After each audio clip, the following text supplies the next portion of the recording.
नमस्कार मंडळी, जय सद्गुरू चॅनलवर आपलं स्वागत आहे। कोणतीही पूर्वतयारी न करता रवा आणि ओल्या नारळाचे आपण मोदक करणार आहोत। अंगारकी चतुर्थीसाठी आपण खूपच सोप्या पद्धतीने रवा आणि ओल्या नारळाचे मोदक करणार आहोत। चला तर मग आपण आज रवा नारळाचे मोदक करूया। इथे मी जाडबुडाची एक कढई घेतलेली आहे। त्यामध्ये मी 2 चमचे चांगलं तूप टाकणार आहे। इथे मी बारीक रवा 1 वाटी घेतलेला आहे आणि या मोदकाला बारीक रवाच घ्या। तुमच्याकडे जर मोठा रवा असेल तर तुम्ही मिक्सर मधनं बारीक करून घ्या। इकडे तूप वितळलेलं आहे, यामध्ये मी आता त्यामध्ये रवा घालत आहे आणि रवा छान भाजून घेणार आहे। हा रवा आपण बारीक गॅसवरच भाजून घ्यायचा। मोठ्या गॅसवर जर रवा भाजला तर करपतो, मग आपल्या मोदकाला हे करपट वास येईल, म्हणून आपण छान बारीक गॅसवरच रवा भाजून घेऊया। आपला रवा हा सोनेरी कलरवर भाजून झालेला आहे। हा रवा भाजण्यासाठी मला 7 मिनिटं लागलेले आहेत आणि मी आता मी 1 वाटी खोवलेल्या नारळाचा ओल्या नारळाचा किस घेतलेला आहे, तो पण मी त्यामध्ये टाकून परतत आहे। छान भाजून घेत आहे रव्याबरोबरच। ओला नारळ मी रव्याबरोबर 4-5 मिनिटं हे परतून घेतलेला आहे आणि ज्या वाटीने रवा आणि खोबऱ्याचा किस घेतलेला आहे त्याच वाटीने मी 1 वाटी दूध घेतलेले आहे, ते आता मी टाकून घेतलेलं आहे आणि ते मिक्स करत आहे।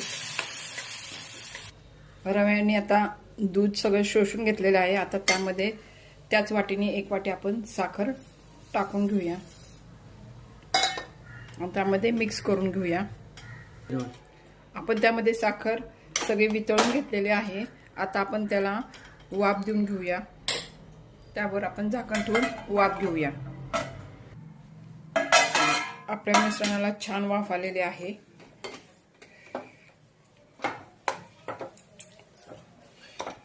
छान फुललेला पण आहे आणि हे बघा, हे मी फूड कलर केलेला आहे, तो मी त्यामध्ये टाकून घेतलेला आहे, तो एकत्र करत आहे।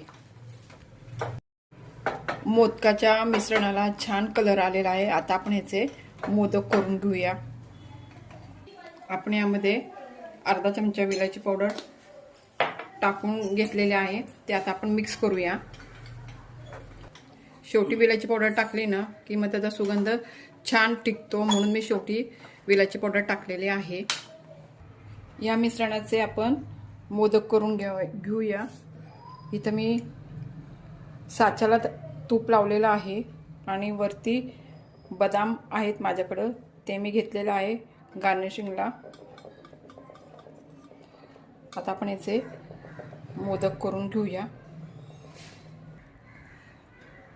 आपला मोदक तयार।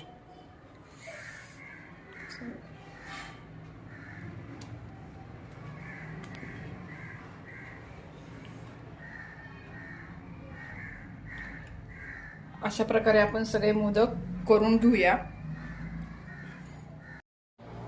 अशा प्रकारे आपले रवा आणि नारळाचे मोदक तयार झालेले आहेत आणि 1 वाटीच्या मापाने बरोबर 21 मोदक आपले झालेले आहेत। तुम्हीही आता अंगारकी चतुर्थी आलेली आहे, त्याला तुम्ही अशा पद्धतीने रवा आणि नारळाचे मोदक करून बघा। गणपती बाप्पांना नक्की आवडतील। व्हिडिओ आवडल्यास व्हिडिओला लाईक करा, शेअर करा आणि सबस्क्राईब करायला विसरू नका।